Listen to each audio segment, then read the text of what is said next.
এক পুকুরে বাস করত এক জ্ঞানী মাছ। সে প্রতিদিন ডুব দিত জলের গভীরে, আর ফিরে এসে অন্য মাছদের মজার মজার গল্প শোনাত পৃথিবীর ওপার থেকে।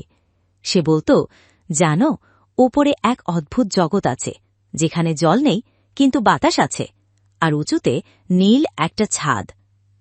অন্য মাছেরা হাসত, ধুর, জল ছাড়া আবার জীবন হয় নাকি? একদিন এক ছোট্ট মাছের খুব কৌতূহল হল।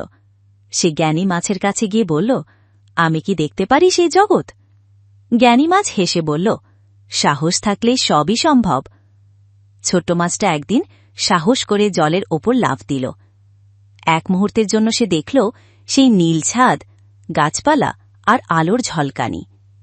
যদিও সে দ্রুত আবার জলে ফিরে এলো, কিন্তু তার চোখে ছিল অপার বিস্ময়।